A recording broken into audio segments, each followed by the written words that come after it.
¿Se escucha?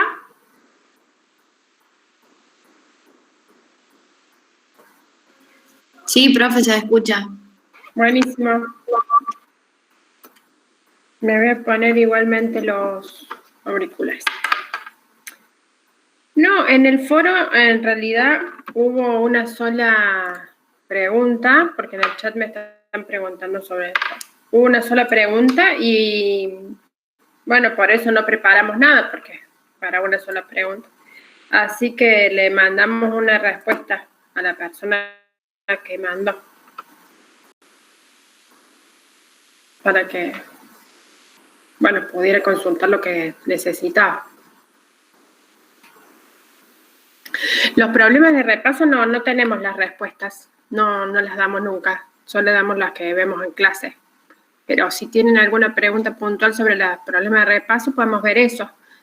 La idea de hoy es que ustedes se saquen las dudas respecto de, bueno, de las unidades que vimos hasta ahora y que son las que van a entrar en el parcial, que serían introducción y medidas de frecuencia, descripción epidemiológica, muestreo y enfermedades transmisibles, la parte teórica, porque no hubo práctico de eso. Esos son los 4 temas que entran en el parcial y, bueno, no sé qué dudas tienen.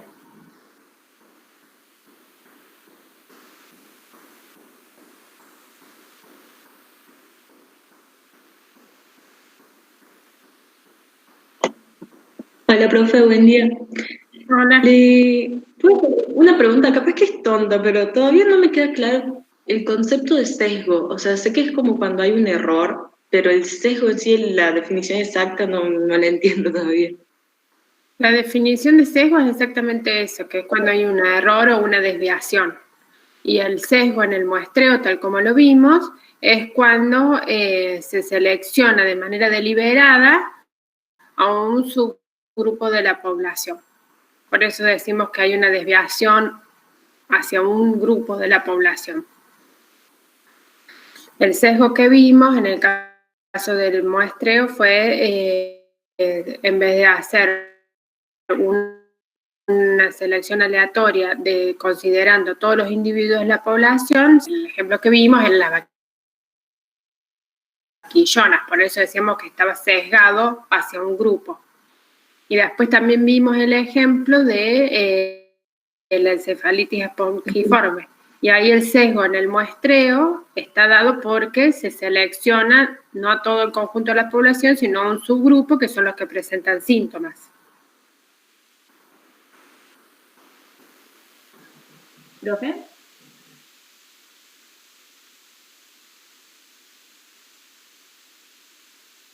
Más o menos va. Sí, No la gracias. definimos concretamente, pero seguro es a la tarde y lo más probable es que sea a las 6. Pero les vamos a avisar.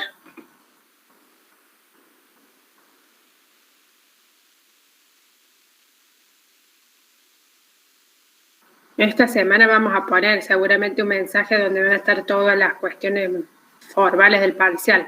La hora, cómo va a ser, bueno, por supuesto que va a haber una parte teórica y una parte práctica, y bueno, la parte teórica va a ser con preguntas a responder del estilo de las que vienen rindiendo los viernes, y la parte práctica, bueno, tiene más cálculos y toda la parte más de interpretación. Lo van a tener que escribir. ¿Profe? ¿Sí? A raíz de la pregunta que hizo mi compañera de sesgo, Sí. yo realmente no entiendo por qué un muestreo sesgado o un muestreo estratificado, por qué son, o más que nada en el estratificado, son aleatorios. Sí, no lo estoy haciendo de manera aleatoria, o sea, yo estoy eligiendo básicamente los individuos, o sea, seleccionándolos. Muestreo sesgado y estratificados no son lo mismo. Sí. Son 2 cosas diferentes.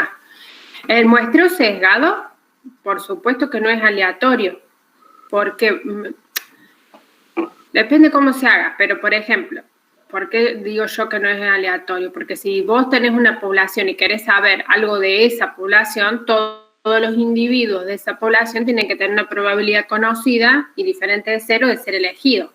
Ahora, si vos para conocer algo de esa población vas a seleccionar aleatoriamente solo vacas de una categoría, todo el resto de las categorías están teniendo una probabilidad 0 de ser elegido. Por eso decimos que no es aleatorio. Es sesgado por eso mismo, porque está dirigido hacia un conjunto de la población. Entonces, ahí las probabilidades de ser seleccionado van cambiando.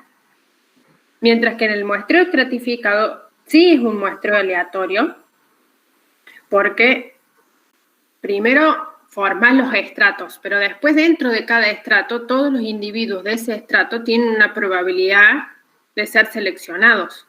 No es que haya alguno dentro del estrato que tiene probabilidad 0. ¿Esa es la duda más o menos? Sí. Sí, el muestreo estratificado es aleatorio porque todos los individuos de la población tienen una probabilidad que es conocida de ser seleccionados. Ahora, que cambie esa probabilidad dentro de cada entre estratos, sí puede ser, porque hay estratos más grandes y estratos más chicos. Puede que pase eso. Bueno. Pero la probabilidad que tiene de ser de elegidos cada uno de los individuos en un muestreo estratificado es conocida. Bien.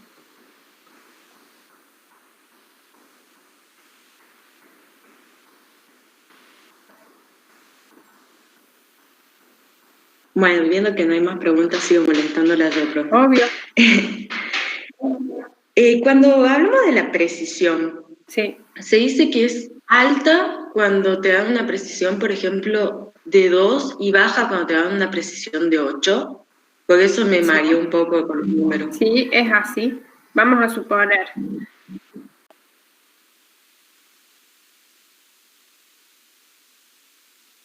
Y la prevalencia te da 10%, 0,10. Un ejemplo que estamos tomando. 0,10. Ahora, si esa estimación vos la hiciste con una precisión del 2%, cuando calcules el intervalo de confianza de esa prevalencia, si la precisión es 2%, el intervalo de confianza va a estar entre 8 y 12, porque es 2 más menos 2%.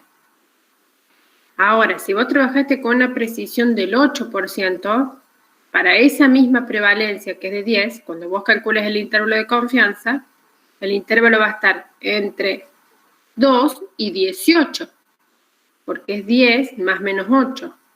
De esos dos intervalos, ¿cuál te parece más preciso a vos? ¿El primero o el segundo? El primero. El primero, porque es un rango de valores más angosto donde uno espera que se encuentre el parámetro poblacional. El primero es más preciso y los valores de precisión fueron más chicos. Por eso cuando decimos que es más preciso no nos estamos refiriendo al valor en sí. 2 es más chico que 8. Y si bien el número es más chico, la precisión es mayor, es mejor. ¿Se entiende? Sí, profe, gracias.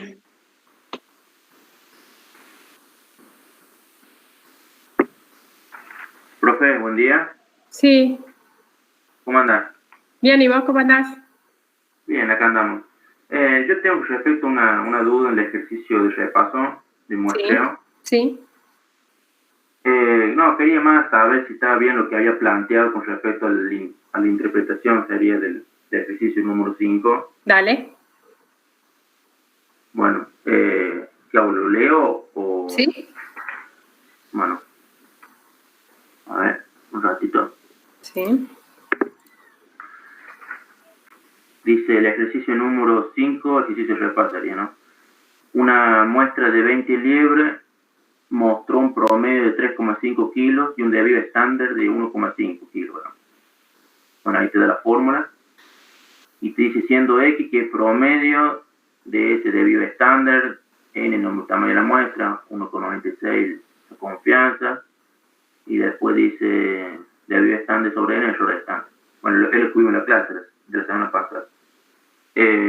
Yo había planteado todo, profe, y puse yo que en la X, en la 3,5 más 1,96 por 1,5 dividido 20, dividido 3,64. Perdóname, ¿qué pusiste? Perdón, lo primero de la fórmula, el estimador puntual que pusiste. 3,5. 3,5, que fue el promedio de peso de las liebres. Claro. Más o menos. Acá me sale en el ejercicio que es solo más, ¿no? Pero no sé si tenés que poner menos también. Y si tenés que calcular el intervalo de confianza es más menos. Porque tenés que calcular claro. el límite inferior y el límite superior. Claro, porque acá en la fórmula decía más, solo por eso. No, bueno, puede que haya un error. Bueno. Listo. No, entonces, claro, me faltaría entonces, sí, calcular menos, ¿no? Porque yo había calculado como más, se tendría que restar menos, ¿no? Sí. Claro. Pero de todos modos pusiste 3,5, bueno, ahí es más menos, 1,96, sí. ¿Y qué más? Sí, por 1,5 dividido 20, que es la 20 liebres. Pero ahí es raíz de 20. Claro, raíz de 20. Dividido raíz de 20. Y acordate que tenés que separar el término. Primero tenés que hacer el desvío estándar dividido la raíz de 20, y a ese resultado multiplicado por 1,96. Claro. Perfecto. Bien. Gracias, profe. No, de nada. Sí, siempre que tengan que calcular un intervalo de confianza es más menos. Acá hay una duda en el chat respecto de la interpretación del exceso de riesgo, que sí me parece clave que lo veamos. Ustedes van a calcular, van a hacer una comparación absoluta para evaluar el exceso de riesgo. Es decir, que van a restar la frecuencia en el grupo expuesto menos la frecuencia en el grupo no expuesto. Bueno, eso les va a dar un valor. Ese valor vamos a suponer que da 0,08. Esa diferencia da 0,08. Para interpretar eso, que es la comparación absoluta, van a usar un multiplicador. Vamos a suponer que acá vamos a usar 100. Entonces eso nos va a dar 8 de cada 100. ¿Y cómo lo vamos a interpretar? Acuérdense que nos hemos puesto de acuerdo con los otros profes para que todos hagan la misma interpretación. Ahí te digo, Julieta. Entonces vamos a poner en la interpretación, que son 8 casos de lo que estemos viendo, diarrea, neumonía, lo que sea, 8 casos de cada 100 en el grupo expuesto, y ustedes van a decir ahí qué es el grupo expuesto. 8 casos de cada 100 en el grupo expuesto son atribuibles a la exposición. Vamos a suponer que el grupo expuesto es piso plástico. Ponemos siempre el mismo ejemplo. Y que el caso son las lesiones podales. Entonces, ¿cómo vamos a hacer la interpretación? Son 8 casos de lesiones podales de cada 100 cerdos en el piso plástico son atribuibles al piso plástico. ¿Quedó claro, Andrés, la interpretación?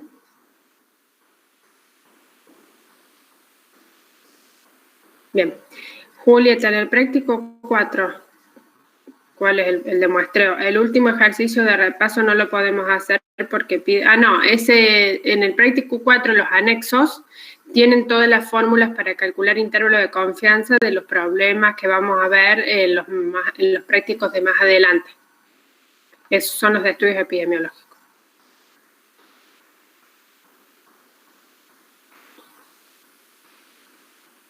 Revisen muy bien la interpretación de las comparaciones absolutas y relativas, que las tienen en las guías de respuesta. Las vimos, las interpretaciones en descripción epidemiológica, me parece, y en el medida de frecuencias 2. Ahí tienen bien las interpretaciones, revisen en las comparaciones absolutas y relativas.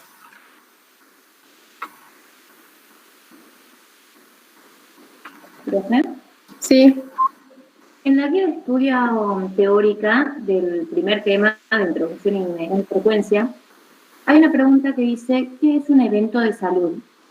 ¿Hace referencia al mismo de un evento mórbido? Sí, es lo mismo. Ah, perfecto. Lo que pasa es que recuerden que cuando vieron eventos de salud, con el profe vieron tantos que presente la enfermedad, vieron que había distintas definiciones. Y una de las definiciones de caso tenía que ver con parámetros productivos. Entonces, por ejemplo, un caso puede ser que tenga bajo peso o que tenga baja producción. Y eso sería un evento de salud. Sí. Bien. Y bueno, ya que estamos justamente en ese tema, a mí se me complicó porque había entendido que la definición del caso y la definición del evento eran lo mismo, y después entendí que no, pero no sé por qué. No, en general hacemos la distinción porque evento es lo que uno quiere medir. Por ejemplo, vos querés medir diarrea. Ese vendría a ser el evento, la diarrea. Ahora, la definición de caso, para eso mismo, que es diarrea, puede ser diferente, porque vos podés decir, bueno, para mí diarrea es un lechón que tiene deposiciones blandas. Bueno, para otro, el caso puede ser, no, para mí no es un lechón, sino que es una camada donde uno o más cerdos presentan diarrea. Para otro puede ser el caso, no sé, un ternero que tenga deposiciones blandas y deshidratación.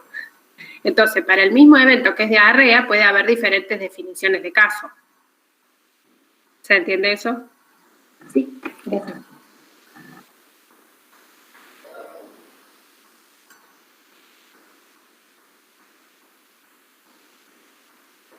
Les tocó mal momento para la clase de consulta porque todavía falta bastante para el viernes y bueno, me imagino que recién están estudiando. Más adelante van a tener más dudas, pero bueno, les tocó hoy primeros. Sí, Julieta, te escucho. Julieta, yo. Julieta. Cualquiera de las dos querían hablar, así que dale nomás. Después habla la otra. Lo justo porque estaba comentando eso. Estamos hablando ayer con los compañeros si podíamos unirnos también a la clase de consulta el miércoles, porque seguramente vamos a tener más consultas. El miércoles, la verdad que tengo un montón de alumnos, así que no van a alcanzar todos en la misma aula. Sí, me imagino que tendrán un montón, van a tener más consultas más adelante. Déjenme ver si puedo organizar otro horario y le aviso al delegado. ¿Les parece? Sí, gracias. Listo. Si lo hacemos, lo vamos a hacer a la tardecita, porque el resto del día ustedes están con clases. Sí, la otra Julieta, Bustamante. Bueno, parece que es el nombre, profe, estamos abarrotando las preguntas. Profe, cuando hablamos del factor de exposición, ¿el factor de exposición podría ser de riesgo, indiferente o protector? Sí. ¿O me estoy confundiendo? O sea, No. pero el factor de exposición sería en general, ¿o no? Exactamente. ¿Y la condición sine qua non siempre va a ser la definición del caso o puede ser otra cosa? No, siempre referimos a eso como definición de caso, ¿sí? Ah, bueno, gracias. De nada. Profe, Sí. cuando usted nombra el proceso de muestreo, nombra lo que es validez externa e interna. ¿A qué se hace referencia con eso? No entendí. Bien. Validez interna es la capacidad, digamos, que hay para, a partir de los datos de la muestra, inferir a la población de estudio. Vamos a suponer que se trabajó con un grupo de tambos y se determinó para cada tambo la prevalencia de mastitis. Y esos tambos fueron seleccionados al azar de un conjunto más grande de tambos. Vamos a suponer el departamento San Martín. En el departamento San Martín hay 1.200 tambos. Doy cualquier ejemplo. Y yo tenía disponible la lista de 1.000 porque son los que están inscritos en la vacunación del plan de aftosa. Entonces, ahí tenemos 3 niveles. Por un lado tenemos la población diana, que son todos los tambos del departamento San Martín, la población de estudio, que son todos los tambos a los cuales yo tengo acceso para hacer el sorteo y seleccionar una muestra, que vendrían a ser los 1.000 tambos, y después tengo la muestra, que son los tambos que ya seleccioné. Vamos a suponer que de esos 1.000 se seleccionaron 120. Entonces, ¿qué es la validez interna? La validez interna es lo que yo puedo inferir a partir de la muestra hacia la población de estudio. ¿Por qué yo puedo hacer una inferencia a partir de la muestra respecto de la población de estudio? cuando la validez interna va a ser buena. Cuando esa muestra de 120 tambos hayan sido elegidos cada uno de ellos de manera aleatoria y que ese número 120 sea representativo de los 1000 tambos de acuerdo a lo que yo quiero medir. Ahí voy a tener una buena validez interna si esa muestra es representativa de la población de estudio. ¿Y qué es la validez externa? Es la inferencia que yo hago hacia toda la población diana, es decir, cómo yo paso el dato final de ese estudio, que era para la población de estudio, hacia todos los tambos de la región. ¿Cuándo la validez externa va a ser buena? Es decir, ¿cuándo la inferencia a partir de la población de estudio hacia la población diana va a ser buena? Cuando yo haya usado un buen criterio para seleccionar mi población de estudio. Porque si mi intención era estudiar, por ejemplo, en el ejemplo que les estoy dando, ¿no? Los tambos del departamento San Martín, ¿cómo hago yo para seleccionar los tambos? ¿En qué me baso para seleccionar esos tambos del departamento de San Martín? Y ahí tengo que usar el sentido crítico y decir, bueno, ¿de dónde de qué lugar, cuál fue la fuente de información donde yo puedo obtener la mayor cantidad de datos posible para que mi población de estudio sea lo más representativa de la población diana? Podría recurrir a miles de cosas, podría ir a pedir, por ejemplo, el listado de tambos de la sociedad rural, podría ir a pedir los RESPA a la Secretaría de Agricultura de la provincia de Córdoba, podría, como en el ejemplo que te di, pedir el listado de tambos que hacen la vacunación de aftosa. A la población diana la podría tratar de llegar a la población diana de diferentes maneras. Para eso no hay una receta. Ahí yo tengo que usar el sentido crítico, decir, bueno, ¿cuál sería la mejor manera? Bueno, en el ejemplo que yo te di, se considera que la mejor manera es ir a buscar el listado de tambos que están registrados para la vacunación de aftosa, dado que la vacunación de aftosa es obligatoria. Y bueno, yo ahí sí pienso que voy a captar la mayor cantidad de tambos posible del departamento de San Martín. Por eso la validez externa, que es cómo infiero yo a partir de mi población de estudio hacia la población diana, depende mucho de cuán bien se hicieron las cosas. Por eso ahí dice del sentido crítico. ¿Se entiende? Sí, profe, gracias. Listo. Hay muchas veces, Facu, que la población de estudio y la población diana son la misma. Porque efectivamente, por el motivo que sea, yo tengo acceso a toda la población diana. Entonces, población diana y población de estudio se convierten en lo mismo, y ahí la validez externa, bueno, es máxima porque estoy infiriendo sobre lo mismo, digamos. Pero bueno, a veces no pasa eso, no es posible eso. Sí, profe. Otra consulta. A la hora de realizar un muestreo, uno tiene que tener ciertos parámetros, por así decirlo, que son la confianza, son el tamaño de la muestra, de la población. El tamaño de la muestra no. De la población a la que yo voy a muestrear. Perdona, ¿qué querés calcular? ¿El tamaño de la muestra? Sí, no me acuerdo bien a qué sí, era para calcular el tamaño de la muestra. En el formulario del viernes había dos preguntas. Una era, ¿qué parámetros voy a tener en cuenta para calcular el intervalo de confianza? Y la otra era, ¿qué parámetros voy a tener en cuenta para calcular el tamaño de muestra? ¿Cuál me querés preguntar? El tamaño de muestra. Bueno, si querés estimar el tamaño de muestra, nunca va a ser el tamaño de muestra un parámetro a poner, porque eso es lo que querés conocer. No, claro. No me acordaba bien para qué eran los parámetros. Bien. Pero a lo que iba era que la prevalencia, la que es hipotética, la que uno estima, ¿siempre tiene que estar o puede no estar? Por ejemplo, si vos querés calcular, como decía el compañero hace un rato, el peso promedio de las liebres a la faena, ¿usarías la prevalencia?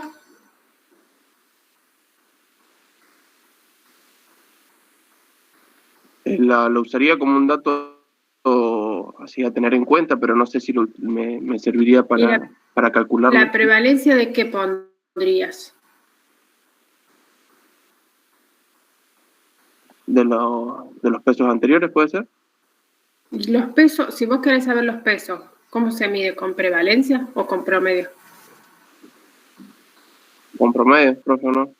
Claro, porque la prevalencia no tiene nada que ver cuando la variable es continua. Si vos estás queriendo medir promedio de peso de los cerdos al destete, ¿qué tiene que ver la prevalencia?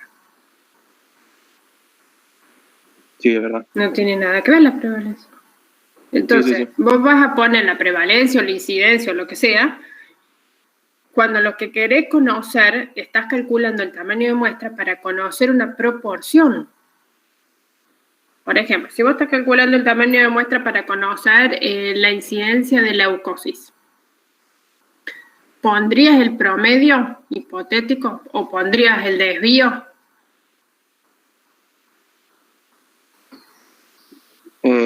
No sé si el promedio, sino cuántos están afectados y cuántos no. Claro, eso sería la prevalencia de leucosis hipotética, pero nunca podrías poner el desvío, porque el desvío es para una variable continua. Y el promedio también. Y vos estás acá queriendo saber si cuánto hay de leucosis, sí o no. La variable que vos estás midiendo es enfermo sano. Por eso ahí pones la incidencia esperada o hipotética en la fórmula. Sí, profe. Bien. Y a la hora de que, si no es continua, por ejemplo, esa incidencia, esa proporción que uno usa, sí, puede estar o puede no estar, así es necesaria siempre. ¿Te acordás cómo es la fórmula para el cálculo de tamaño de muestra? Cuando el objetivo es conocer una proporción. No, profe, la verdad que no. Bueno, ahí tenés N, que es el tamaño de muestra que vos querés calcular, es igual a P, que es la proporción esperada o hipotética, por Q, que es la proporción de sanos esperados, vendría a ser 1 menos P, por la confianza, dividido la precisión al cuadrado. La confianza Bien. también. Entonces, sí o sí, para calcular el tamaño de muestra cuando es una variable binaria, vas a tener que tener un dato de proporción esperada. Bien, profe, gracias. Listo.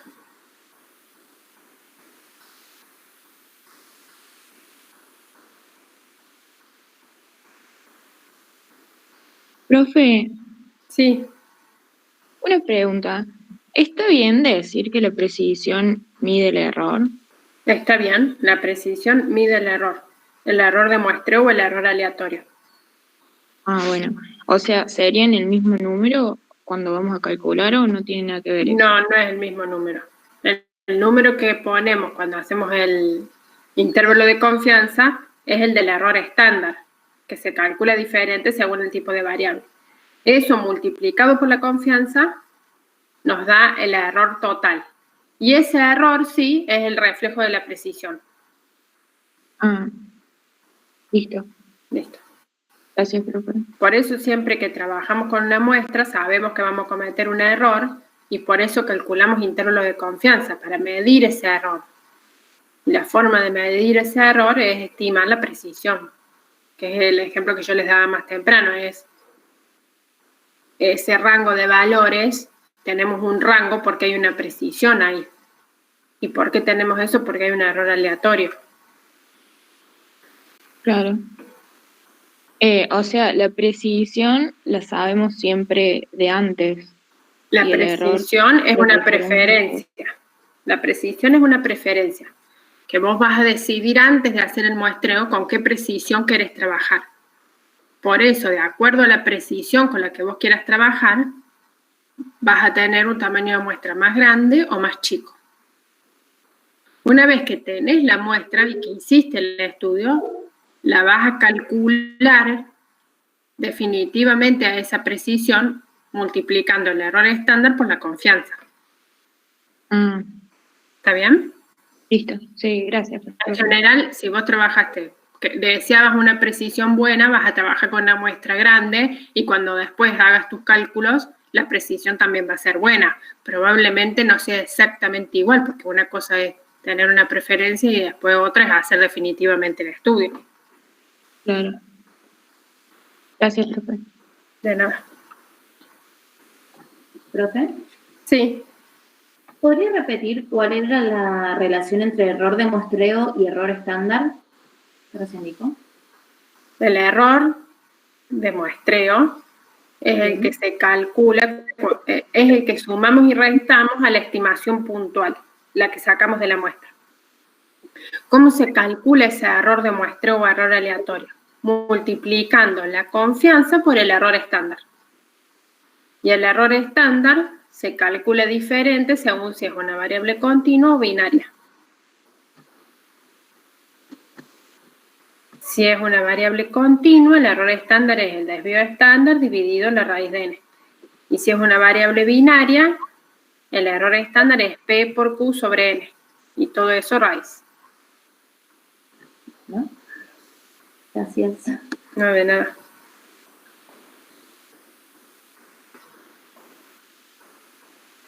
Dice, profe, en el cuestionario del viernes preguntaron qué datos se ocupaban para el cálculo de tamaño de muestra para estimar una media o proporción. O promedio, perdón. Una opción era proporción esperada o hipotética y me la marcaron como incorrecta. Claro, es lo que estaba hablando recién con Facundo. Me pareció que recién dijo que sí forma parte de la fórmula. La proporción esperada o hipotética forma parte de la fórmula de cálculo de tamaño de muestra cuando lo que se quiere es conocer una proporción o una variable binaria.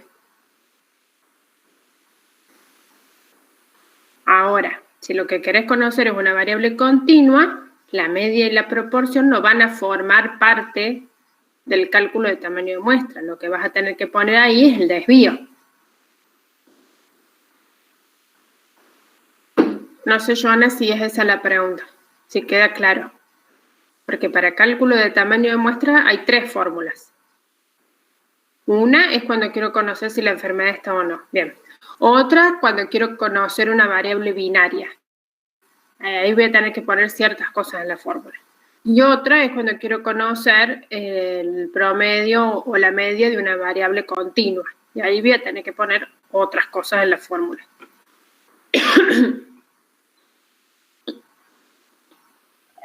Profe, Sí.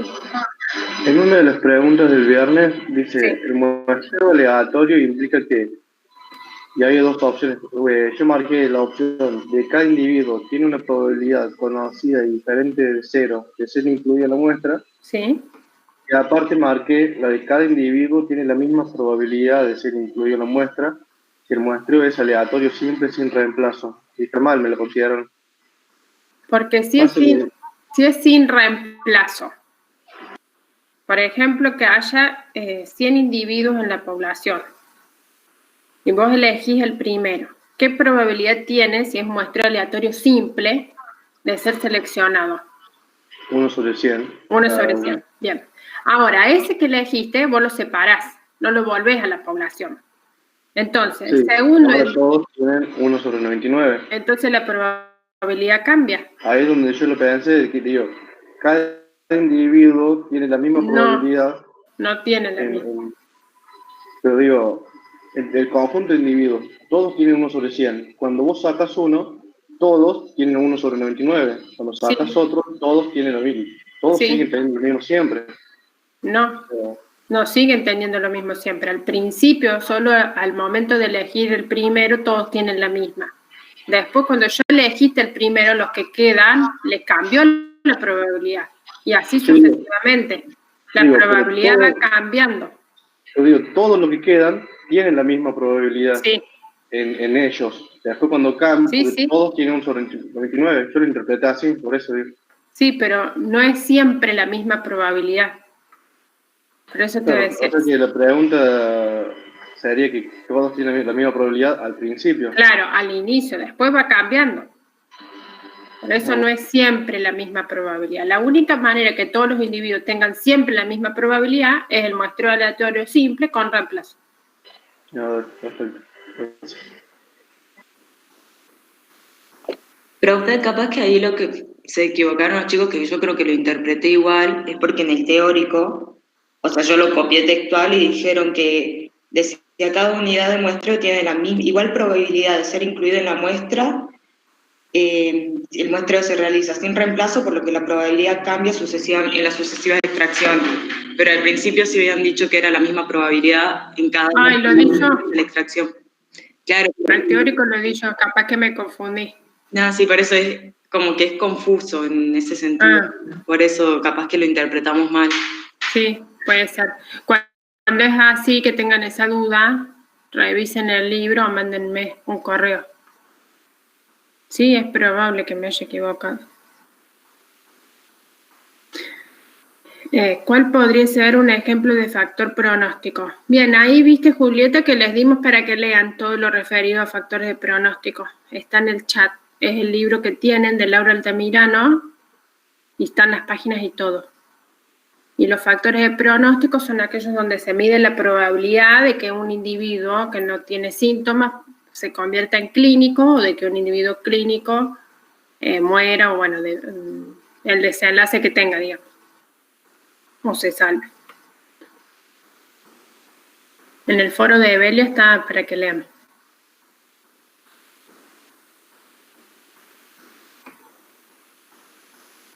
¿Cuál es la diferencia de la incidencia en función de la prevalencia y la prevalencia en función de la incidencia? Porque eso se me hace un lío.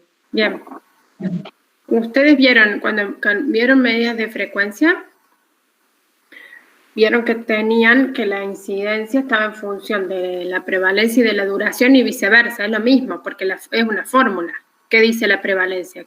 La fórmula, que la prevalencia es igual a la incidencia por la duración. Si vos tenés la prevalencia y tenés la duración, podés calcular la incidencia. Si tenés la incidencia y la duración, podés calcular la prevalencia, despejas la fórmula. No sé si esa es la pregunta. Sí, me había quedado la duda porque en el práctico, o sea, nosotros lo habíamos visto como que no sé, creo que lo habíamos visto como que la prevalencia en función de la incidencia, y lo habían puesto al revés, no sabía si era lo mismo o no. La fórmula, me decís, sí, es siempre igual, es prevalencia igual a incidencia por duración. No, sí, por eso, pero no sabía si era lo mismo decirlo así o sea, incidencia es lo de mismo. la prevalencia. Es lo mismo. Lo que sí, en el formulario que tomaron el viernes, les pregunta si la prevalencia es función de la incidencia en un momento dado, es decir, cuando el tiempo es fijo. Y por supuesto que sí. Mientras más casos nuevos, también va a haber más casos prevalentes. Entonces, mientras mayor sea la incidencia, mayor va a ser la prevalencia. Más allá del tiempo, porque ahí están calculando para un momento dado. Bueno, gracias, profe. De nada. ¿Profe? Sí. Disculpe que siga insistiendo con el ejercicio del repaso. Sí, dale. No, mejor. No. Bueno, no, acá recién termino de sacar la cuenta y sí. Saqué el límite inferior y el límite superior del intervalo de confianza. Sí. Bueno, y acá tengo más o menos la duda con si estaría bien la interpretación de eso. ¿Cuánto te da el intervalo de confianza? 2,85 límite inferior, 4,15 límite superior. Bueno, ¿lo querés interpretar? Sí. Dale. Una confianza de 95% y un debido estándar de 1,15 kilos, se espera que las liebres tengan un promedio de 2,85 a 4,15 kilos en la población. Correcto. A ver. No sé si dijiste confianza 95%. Sí, una confianza 95%. ¿Sí? ¿Población infinita o población sola? Población sola. A ver, gracias. Lo único que tenés que decir que ese desvío es esperado o hipotético. No, porque el desvío ese ya está calculado, claro. Es el que calcular, es 1,5. Claro. Está bien, entonces. Sí, no te hace falta decir el desvío en la interpretación del intervalo de confianza. Directamente vas a decir, con una confianza del 95%, el parámetro poblacional, que en este caso es el peso de las liebres a la faena, se encuentra entre tanto y tanto. Bien. Bueno, gracias, profe. No, de nada.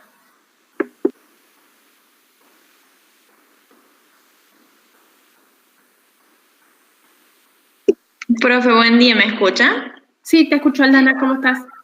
Bien, ¿usted? Bien, también. Me alegro. Yo tengo una duda con la interpretación, ¿dónde colocar sería el tiempo y el espacio? Si, por ejemplo, yo tengo una proporción, supongamos que de letalidad, Sí. estaría bien decir que, por ejemplo, el riesgo de morir entre los terneros afectados de menos de 90 días con diarrea es 0,5 terneros muertos por cada un ternero con diarrea en el tambo X, por ejemplo. Bien, si es la referencia de tiempo y espacio que hace al problema, siempre lo pones al último, porque poniéndolo al último incluye para todos. El tiempo y el espacio lo pongo al último. Exactamente. Ah, bueno. ¿Vos qué estás queriendo interpretar una letalidad? Sí. ¿Cuánto dio? 0,5. Bueno, entonces vos vas a decir 5 muertos Sí. de cada 10 con diarrea en tal lugar, en tal momento. Ah, bien, perfecto. Perfecto. Igual para todas las interpretaciones sería lo mismo, siempre se colocaría al último, digamos. Sí, siempre al último la referencia de tiempo y espacio. Ah, bueno, listo, esa era mi duda, profe. Cuando me refiero al tiempo y al espacio, me estoy refiriendo al tiempo y al espacio del problema, ¿no? Por supuesto, porque si estamos hablando de alguna característica de los individuos, como son los días de vida, sí. No es de tiempo del problema, sino que es de las características del individuo. No es de tiempo, eso es de edad, a eso es lo que voy. Sí. Esa era mi duda, gracias, profe. Sí, podemos ver el problema 6. No me acuerdo ni cuál es, Julieta, léelo porque no sé.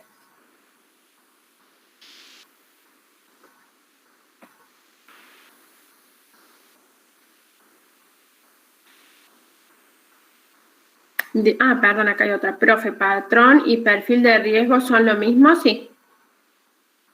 Son lo mismo.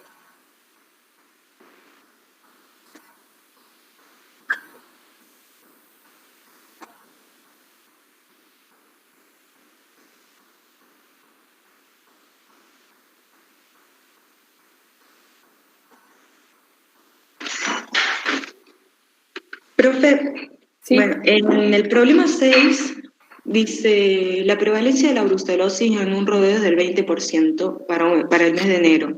Sí. Usted quiere estimar la incidencia de brucelosis y cuenta con la información desplegada de la figura 1.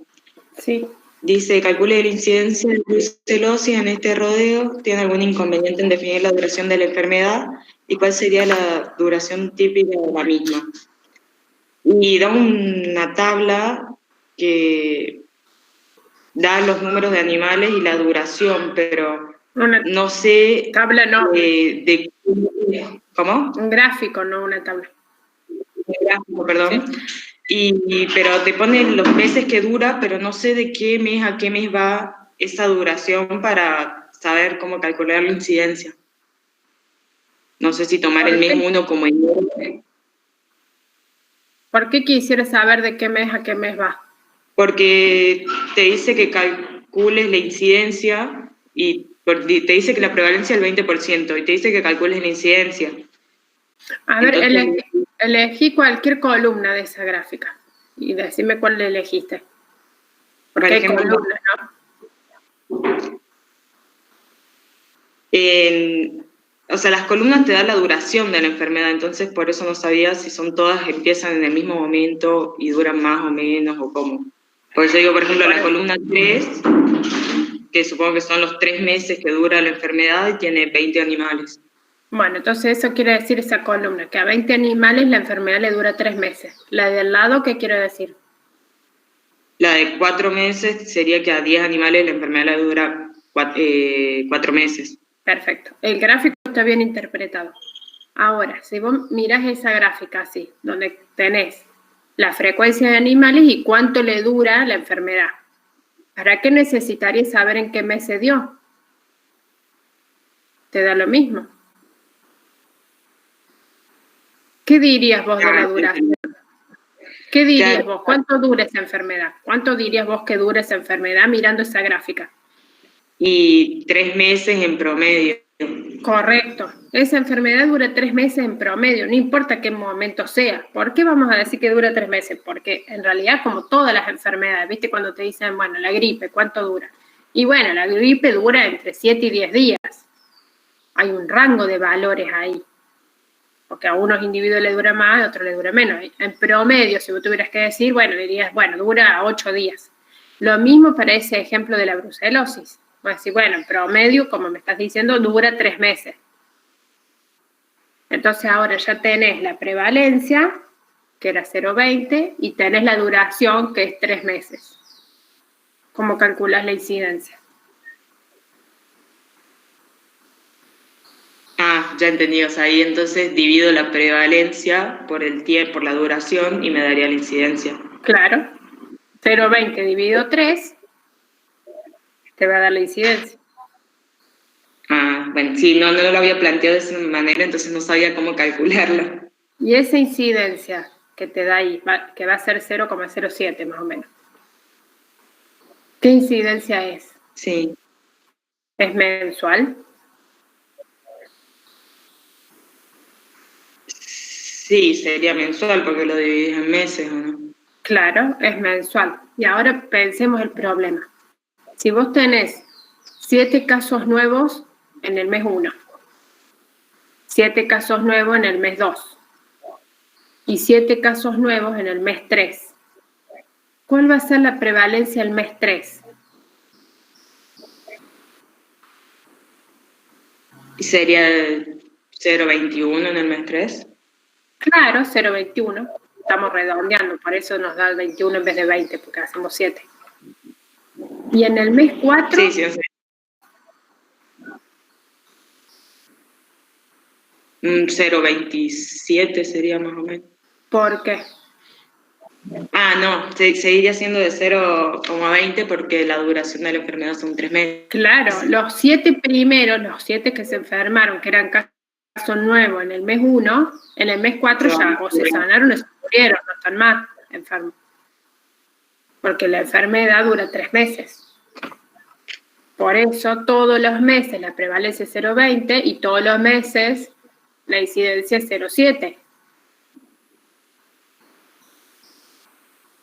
Claro, ahora ya lo entendí. Gracias. Perfecto. ¿Profe?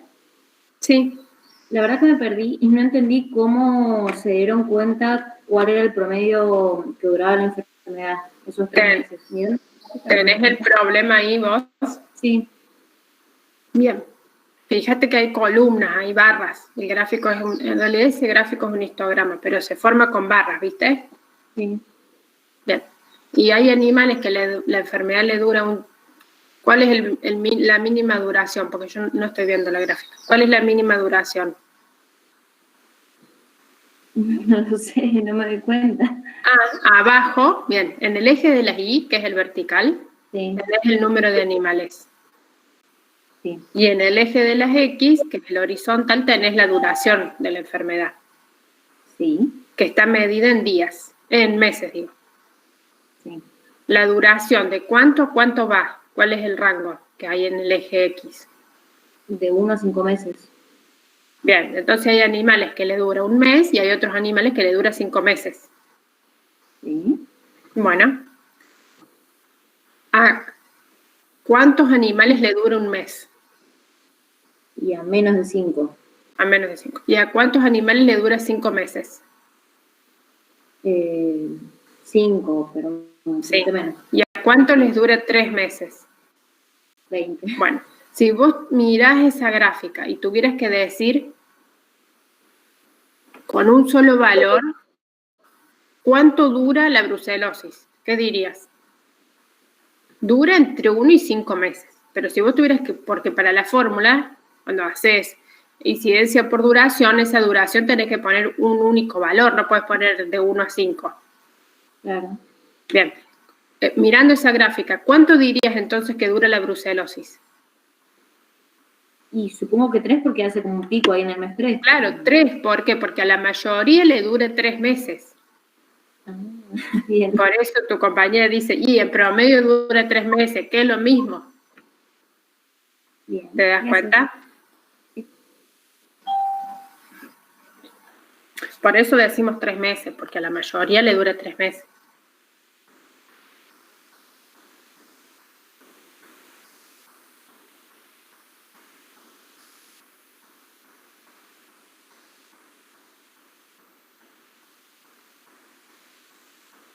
¿Otra duda, chicos? Profe, Sí. en uno de los problemas, creo que era de la guía 2. Sí.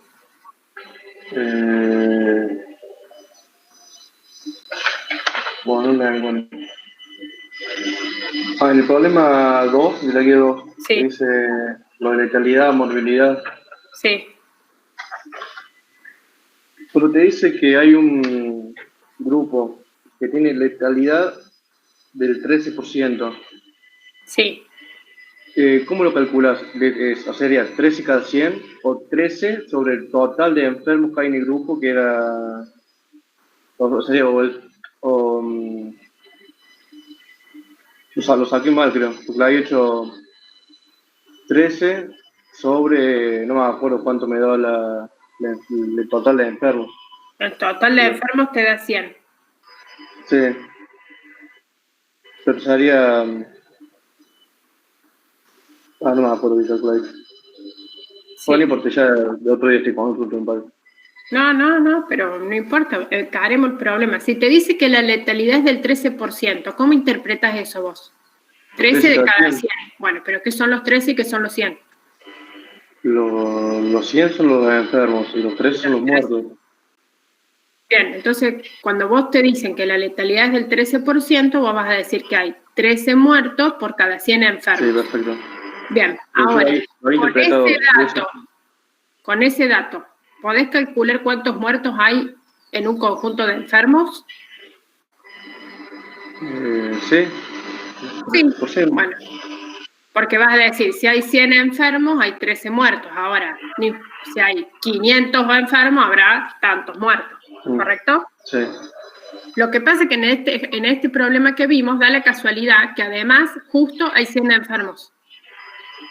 Claro, nosotros te damos el valor de letalidad, que es 13%, y te decimos cuántos muertos hay. Y hay 13, ¿por qué? Porque justo hay 100 enfermos. Si hubiera otra cantidad de enfermos, tendrías que calcular cuántos muertos hay. Sí, está ahí pasado. Yo he puesto, acá en el teórico dice que la letalidad se calcula muertos sobre muertos más enfermos. Correcto. Yo he puesto el 13 que va arriba de muertos. Sí. Sobre 100 más 65, más los muertos, digamos. Me había dado un número más alto. Sí, lo que pasa es que cuando vos decís que letalidad es del 13%, entonces estás diciendo que es 13 muertos sobre 100 enfermos. ¿Esos 13 muertos están incluidos en los 100 enfermos? Sí, ya sé. Sí, porque es una proporción. Bueno, entonces, cuando vos pones, claro, en el denominador, cuando vos pones en los enfermos, ahí ya están incluidos los que se van a morir. Perfecto. No, por eso no lo tenés que sumar. Bueno, gracias. No, de nada. Profe. Sí. Tengo una duda, que hay una pregunta que primero pregunta qué es un factor protector. Y después dice, ¿y qué significa que el riesgo es indiferente? ¿Eso qué sería? No sé. ¿Dónde viste eso?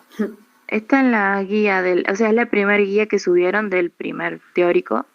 Que dice que la guía de preguntas. Sí. Dice que es un factor protector y qué significa. ¿Qué es eso? ¿Qué es un factor protector para vos? Es un atributo, digamos, que me disminuye el riesgo. Bien, que si está expuesto a ese atributo, disminuye el riesgo. Bien. Dame un ejemplo de factor protector, cualquier cosa. La vacunación. Bueno, entonces la vacunación es un factor protector porque los que reciben la vacuna, los expuestos a la vacuna, tienen menos riesgo. Bien. ¿Y ahora qué es un factor indiferente? No sé. ¿Qué es un factor de riesgo? Un factor de riesgo puede ser una característica heredada, un comportamiento del animal o el individuo que por lo que se estudió está relacionado con una falta de salud. Que incrementa el riesgo del evento que vos estés estudiando. Es una característica de todos los tipos que vos me nombraste, que cuando el individuo está expuesto, incrementa la posibilidad de que presente el evento. Incrementa el riesgo. A ver, dame un ejemplo de un factor de riesgo. No sé me... Por ejemplo, si no come bien. Claro, una mala alimentación. Mala alimentación. Los expuestos a mala alimentación, es decir, efectivamente los que están mal alimentados, ¿van a tener más riesgo de enfermar? Sí.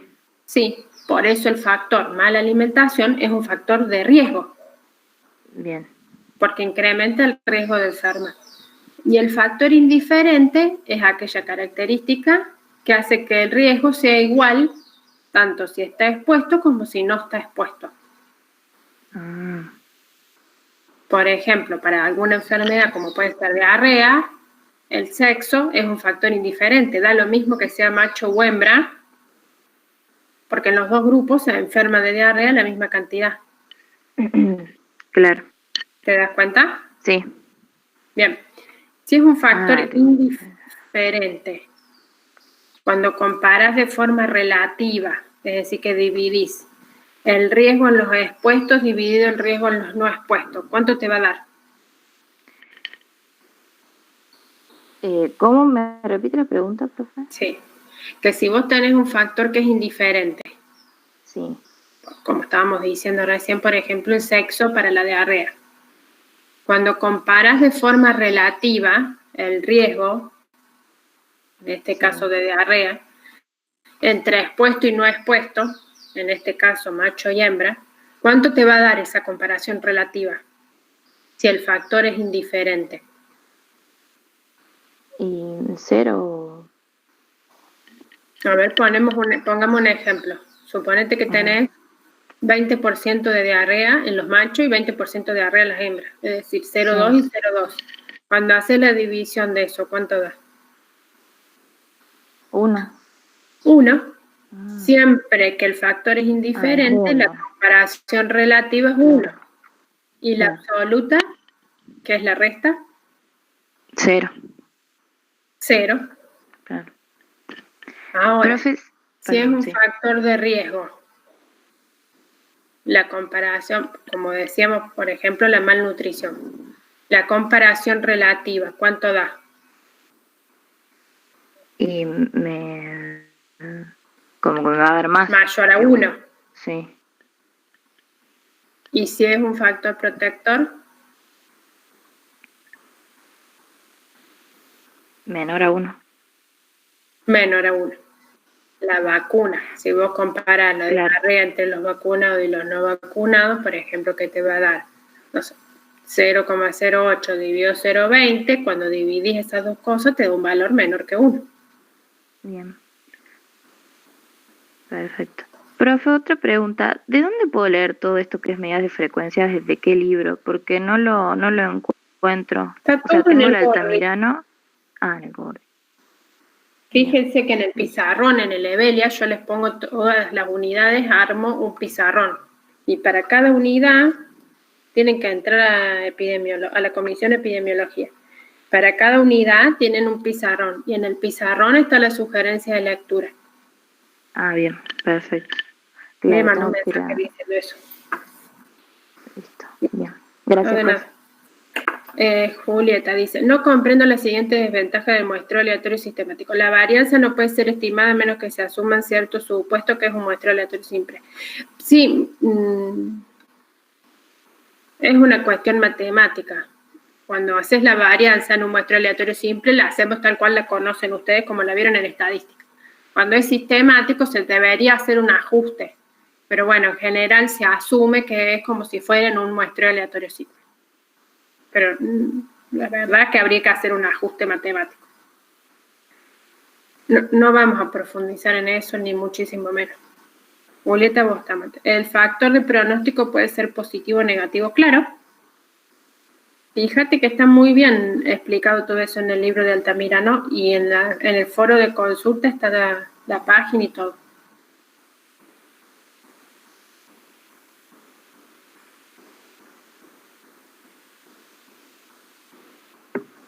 profe. Sí.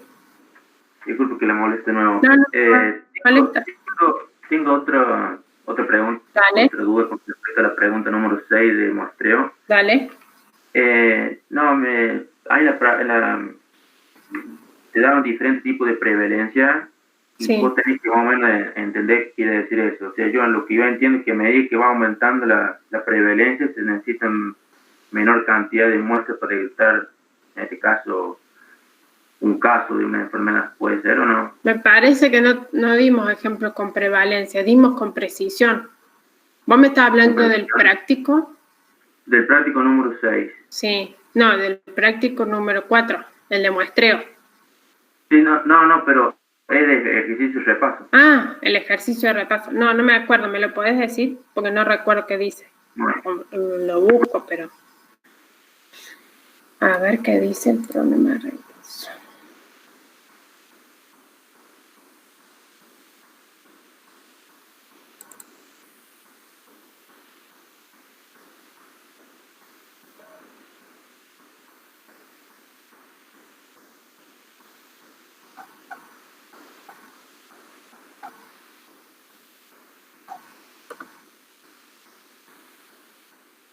No lo tengo, el problema de repaso.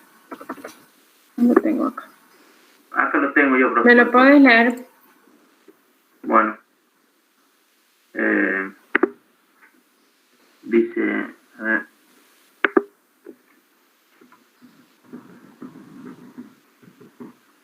Dice el problema número 6. Un médico veterinario desea conocer el número de muestras necesarias para detectar al menos un caso de una enfermedad en una cierta población con una probabilidad de 0,25%. 0,25, perdón. Se estima a priori que la prevalencia de la enfermedad puede llegar a ser alrededor de 7 casos por cada 100 animales a riesgo de la exposición. Bueno, dice, calcule el tamaño de la muestra e interprete qué significa ese valor. Bueno, eso ya más o menos lo entendí. Después dice la B, dice, estime el tamaño de la muestra necesario considerando con una confianza de 95%, pero utilizando de forma consecutiva los valores de prevalencia. 0,10, 0,20, 0,50. Haga un gráfico con estos resultados y describe la tendencia que se observa en el tamaño de la muestra y explique qué implicancia de este caso es el diseño de la muestra. ¿Hiciste el gráfico vos? Sí, y más o menos... ¿Y cómo te da? Que a medida que aumenta la prevalencia, ¿qué pasa con el tamaño de la muestra? Va disminuyendo. Va disminuyendo. ¿Por qué? Con tus palabras, ¿vos por qué crees que pasa eso? Sí, porque va aumentando más la chance, digamos. Puede ser porque va aumentando más a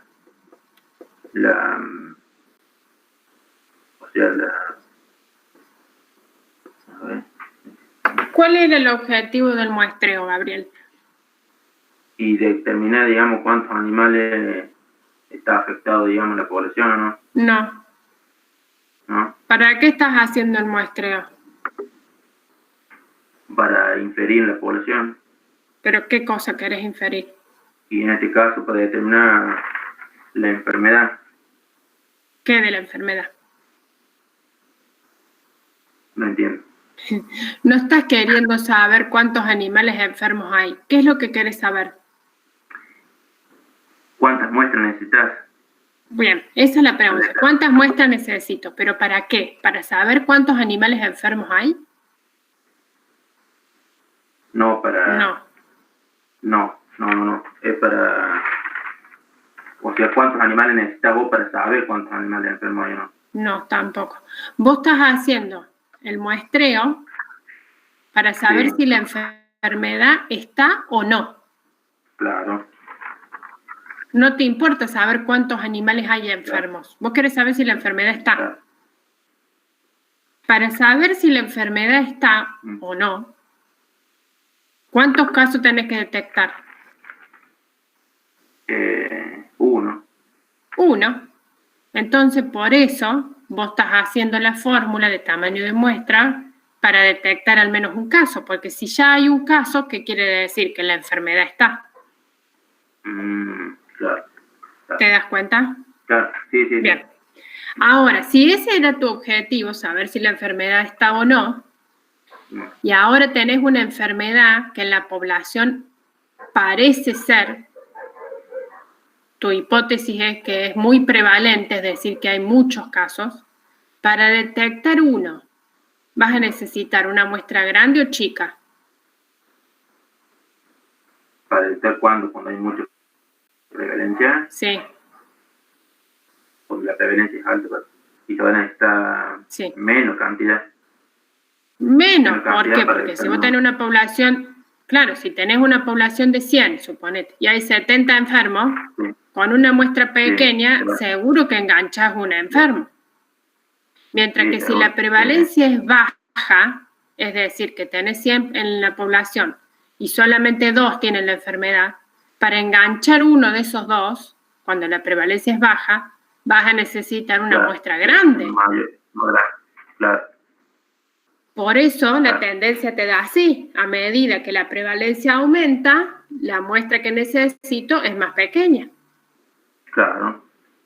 Ahora sí más o menos me quedó más conceptual, digamos, porque esa es la duda que más o menos tenía. Claro, te entiendo. Porque vos acá cuando calculás este tamaño de muestra, vos estás calculando el tamaño de muestra, pero no para saber cuántos enfermos hay, sino que estás calculando el tamaño de muestra para detectar uno. Claro. Para encontrar un enfermo. Entonces, si hay pocos enfermos en esa población, vas a necesitar una muestra grande para encontrar uno. Mientras que si hay muchos enfermos, vas a necesitar, con una muestra pequeña ya vas a encontrar uno. Bien. Bien. Ahora sí quedó claro, profe. Muchísimas gracias. No, de nada. Julieta dice, en un cuadro comparativo del PowerPoint del tema de muestreo, sale que para calcular el tamaño de la muestra, para estimar una proporción, un dato a conocer es el tamaño de la población estudiada. Siempre, no importa para qué hagan el muestreo, van a tener que, para el cálculo de tamaño de muestra, tener la población. ¿Por qué? Porque tienen que hacer el ajuste para las poblaciones finitas. Claro, porque después dice, ¿cómo sería esto si en su fórmula no se tiene en cuenta el N? No, cuando haces el cálculo de tamaño de muestra para poblaciones infinitas, no necesitas el tamaño de la población. Pero una vez que vos tenés ese número, lo tenés de poblaciones finitas. Claro, a mí me confundió porque en el cuadro comparativo solamente en esta, digamos, para cuando estimamos una proporción sale esto. No. Por eso me quedé tecleando. No, en el cuadro comparativo el tamaño de la población está abajo de todo y es una sola celda que ocupa los 3 objetivos. Bueno. Bueno, a no ser que les haya subido otra cosa. ¿Tenés el teórico ahí, por favor? Sí. ¿Lo podemos corroborar? Sí, pasa que no hay columnas. Entonces, bueno, ahí voy a tratar de mostrarlo sin salir yo. ¿Sabes cómo se hace en presentar pantalla? Presentar ahora, abajo a la derecha dice presentar ahora, ahí clica. Ahí, espérame un segundito. Sí.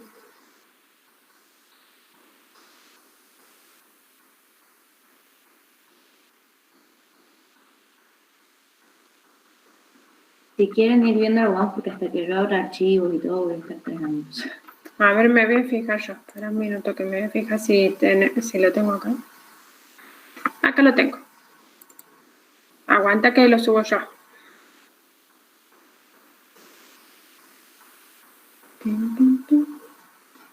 Acá está. Ah, no, sí, tenés razón lo que decís, que no hay cosa.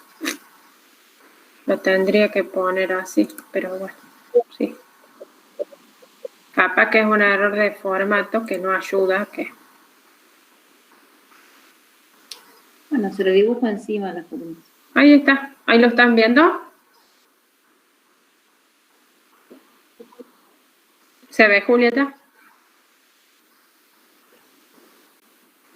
Sí, profe, se ve. Ah, bueno, espero yo. Sí, ahí se ve. Ahí está. Acá en detectar al menos un caso tenés la confianza y la prevalencia estimada. Y acá para una proporción tenés confianza, prevalencia y precisión. Y una variable continua, confianza, desvío y precisión. Y tamaño de la población, la idea es que ocupe para todos, para los tres. Pero sí, puesto así, queda como que es estimar una proporción. Hay un error ahí. Pero ¿me entendés el error? Que es que le faltan las líneas verticales. Sí, va para los... Sí. Ya lo voy a arreglar y lo voy a volver a subir entonces este teórico. Así les queda bien porque sí, es verdad que está mal.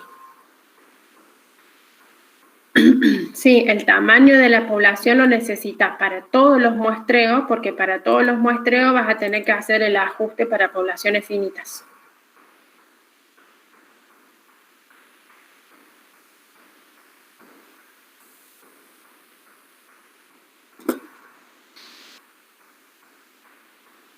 ¿Otra duda, chicos?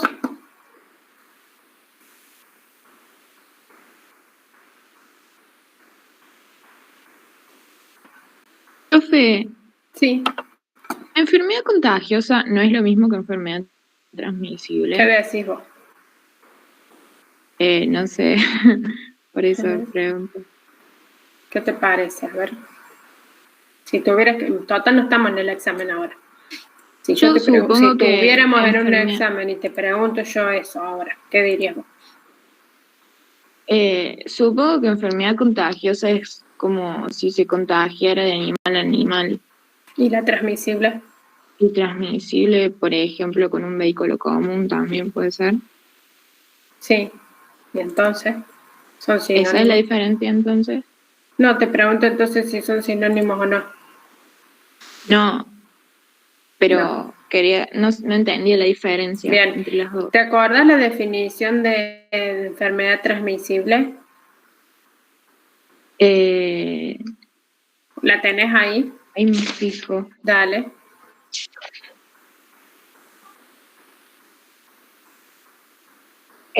Sí, acá la tengo, profe. Léela despacito la definición, para que todos la podamos escuchar bien.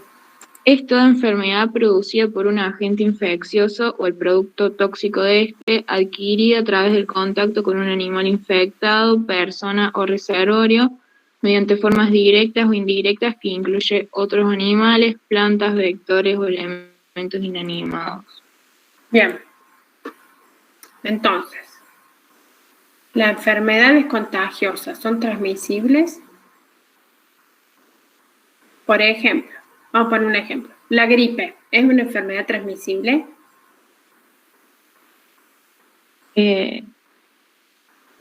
Sí, o sea, porque... Sí, ¿por qué?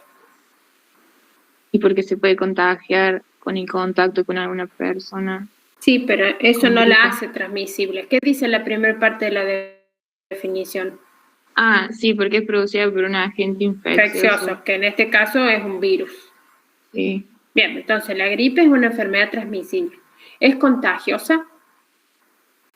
Sí. Sí, porque se contagia de un individuo al otro, porque se puede transmitir de un individuo al otro. Claro.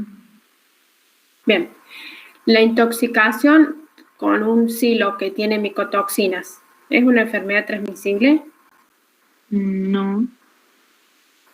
¿Qué dice la primera parte de la definición de enfermedad transmisible? Sí, siempre un agente infeccioso. ¿La micotoxina es un agente infeccioso? Sí. No. No. ¿Los agentes infecciosos qué son? Los virus, los parásitos y los hongos. Claro. Pero la micotoxina no es ni un virus, ni un parásito, ni un hongo. Es una toxina. Pero es un producto tóxico. Sí, es un producto tóxico, pero es producido por un hongo. Porque me quiero referir que ponerle, no sé, el veneno para rata también es un producto tóxico. Claro. Sí, pero no es producido ni por un virus, ni por un hongo, ni por una bacteria, el veneno para ratas. Es un químico. Sí. Mientras que la micotoxina sí es producida por un hongo. Claro. ¿Y la definición que dice de enfermedad transmisible? Es producida por un agente infeccioso o el producto tóxico. O el producto tóxico de estos. Entonces, claro, la intoxicación de de un animal porque comió micotoxinas, ¿es una enfermedad transmisible? Y según la definición, sí. Sí, es una enfermedad transmisible. ¿Es contagiosa? No. No, porque un animal intoxicado Claro. no le transmite la intoxicación al otro. Claro. ¿Te das Sí, cuenta? ahora entiendo. Bien, entonces las enfermedades transmisibles son todas las producidas por un patógeno o el producto de esta. Y pueden o no ser contagiosas. Serán contagiosas cuando se transmitan por contacto directo. Claro. Si no, no son contagiosas. Sí, ahora Por entiendo. eso tu intuición estaba bien. Que bueno. no eran lo mismo. No son sinónimos transmisibles de contagiosas. No es lo mismo enfermedad transmisible que contagiosa. Sin embargo, las enfermedades contagiosas forman parte de las transmisibles, pero no son todas las transmisibles. Claro, no todas las transmisibles pueden ser contagiosas. Exactamente. ¿Se entiende? Y profe, tenía otra pregunta que también me surgió del cuestionario del viernes. Sí. En una dice que los datos que obtenemos al hacer un muestreo son de mejor calidad que los que obtenemos al hacer un censo. Sí. ¿Qué ves? ¿No sería de mejor calidad cuando hacemos un censo? Porque, o sea, tendríamos la información bien certa. ¿Te acordás el ejemplo que yo di en muestreo para empezar el teórico? Que era el del hisopado de las vacas para ver si tenían micoplasma.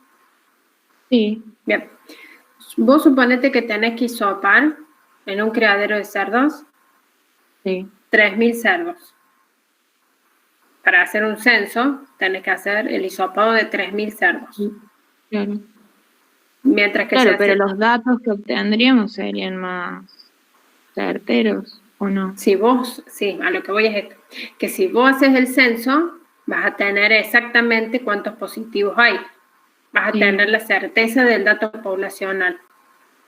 Ahora, los primeros 30 cerdos, el hisopado se lo vas a hacer bien, estoy segura.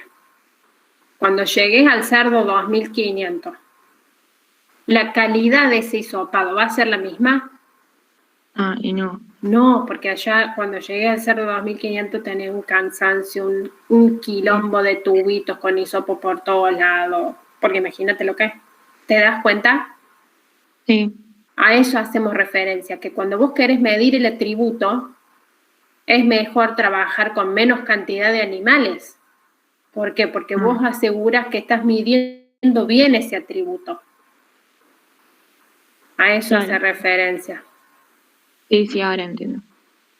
Es preferible trabajar con una muestra y estimar el error de muestreo aleatorio que trabajar con un censo y no saber si en realidad el dato que estás colectando es confiable. Claro. ¿Se das cuenta? Sí, está bien, profe. Perfecto. Gracias. Listo.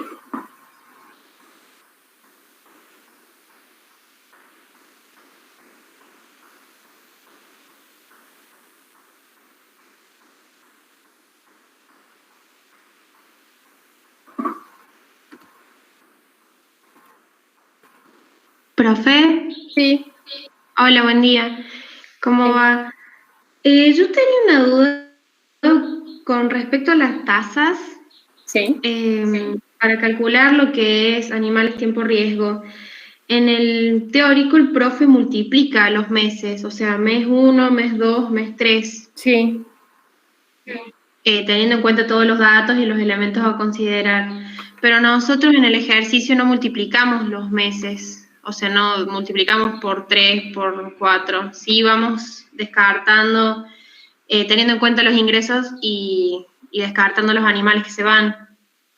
Sí, en el ejercicio, primero vamos a aclarar, siempre se multiplican los animales por los meses o por el tiempo.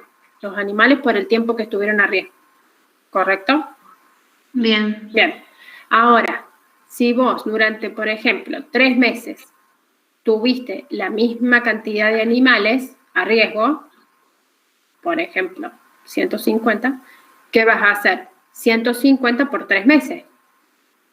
Bien. Porque a 150 animales los tuviste a riesgo 3 meses. Entonces vas a poner 450 animales mes. Bien. Bien. En el ejercicio que vimos en clase, todos los meses cambiaba el número de animales. Entonces, durante todos los meses teníamos que multiplicar por 1, por ejemplo. En enero hubo 50, entonces hacemos 50 por 1. En febrero hubo 48, entonces hacemos 48 por 1. Y en marzo hubo 45, entonces hacemos 45 por 1. Como multiplicas por 1, te queda el mismo valor. Bien. Por eso lo sumamos sin multiplicar, porque estás calculando para todos los meses cuántos animales hay. Y después los sumás. Entonces, por eso lo mismo son animales meses. Pero no lo multiplicas por 1 porque te da lo mismo. Está, listo. No, mi duda era esa porque como que en el teórico multiplica por 2 o por 3. Sí. Pero te das cuenta por qué es. ¿Cómo? Ahora sí te das cuenta por qué es. Sí. Listo. Bueno, gracias, profe. Perfecto. No, de nada. ¿Qué otra duda, chiquis? No, si es que hay otras dudas, no sé.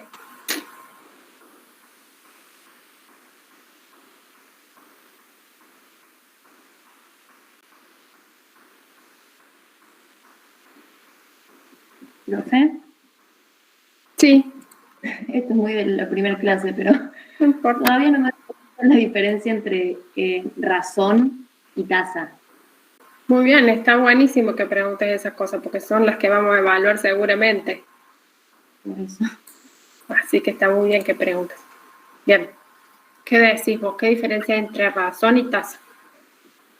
No sé, porque me doy cuenta que en una tasa, creo que el numerador no estaba contenido en el denominador.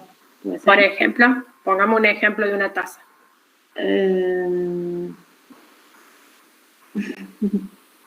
No sé, no me viene a la cabeza en este momento. Bueno, vamos a suponer, no sé, la tasa de incidencia de diarrea en una crianza de terneros. En esa tasa de incidencia de diarrea, ¿qué vas a tener en el numerador? Y en el numerador los animales con diarrea. Bien, los casos nuevos de diarrea. ¿Y en el denominador?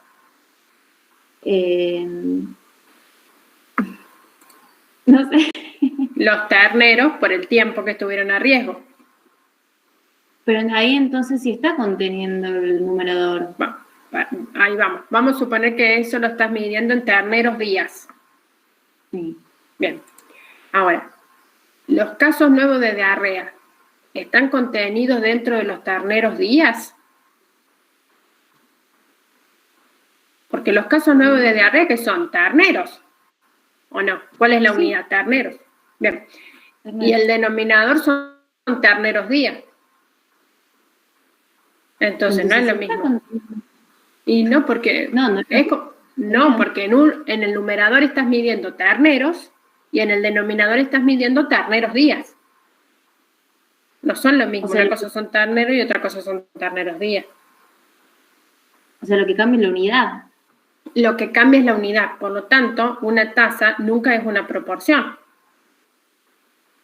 Porque en la proporción siempre hay una unidad.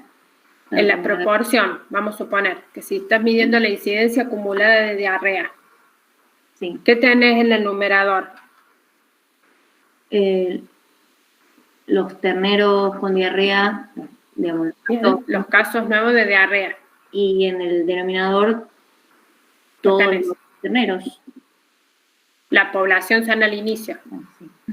Bien. Y si tenés la población sana al inicio, esos terneros que aparecieron con diarrea, ¿están incluidos en esos que estaban sanos al inicio?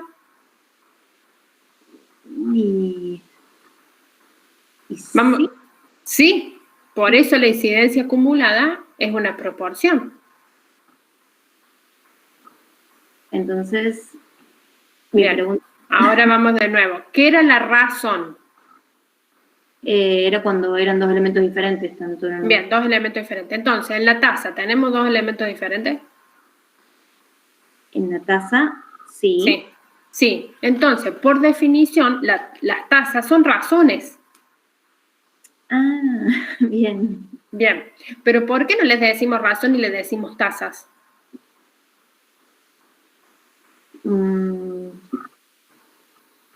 Porque en la razón son dos elementos completamente diferentes, en cambio en la tasa, si bien se le agrega una unidad, ¿están contenidos? No, a las tasas no le decimos razones porque en todas las tasas hay un componente de tiempo en el denominador. Entonces, toda razón que tenga un componente de tiempo en el denominador le vamos a decir tasa. Como en la tasa vos estás multiplicando los animales por el tiempo a riesgo, ahí tenés el componente de tiempo. Por eso le decimos tasa y no razón. Bien. Bueno, gracias. ¿Está bien? Sí. Listo. Bien, acá dice, la confianza, el intervalo de confianza no cambia con el tamaño de la muestra. No, no cambia. La confianza es fija.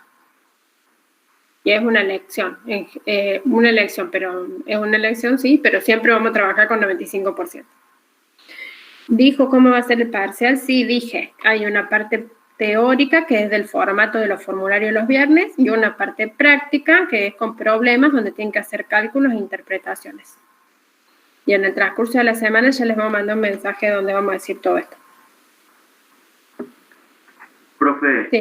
Con respecto al parcial, ¿hay que plantear los ejercicios en el...? Sí. ¿O hay que poner el resultado nomás? No. Pueden hacer lo que quieran, pero les recomiendo que muestren el cálculo. Porque si ustedes muestran el cálculo, nosotros vamos a ver de dónde viene el error. Perfecto. Bien, gracias. No. ¿Y cómo hacemos enviarle el cálculo? ¿Lo escriben ahí? Y nosotros lo vamos a recibir. No, no es una foto, lo escriben. Con el teclado, pim, pim.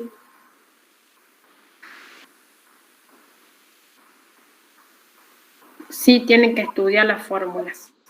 No les damos las fórmulas. ¿Profe? Sí.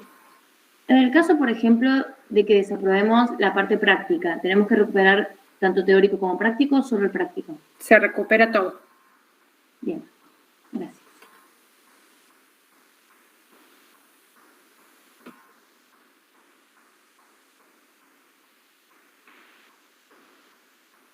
Bueno, me parece que han estudiado, chicos, ¿eh? Han traído bastantes dudas para hoy, o por lo menos han estado leyendo el material.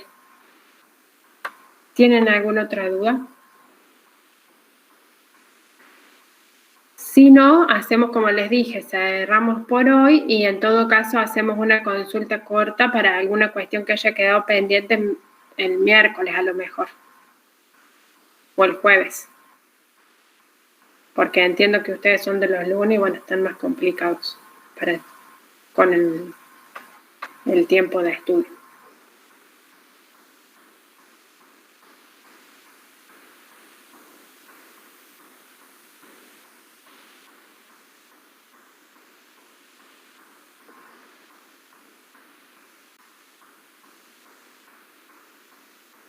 Bueno, entonces me voy a cambiar el teórico de muestreo ahora mismo, voy a bajar ese que tenía ese error de la tabla y voy a subir el otro, como les dije, y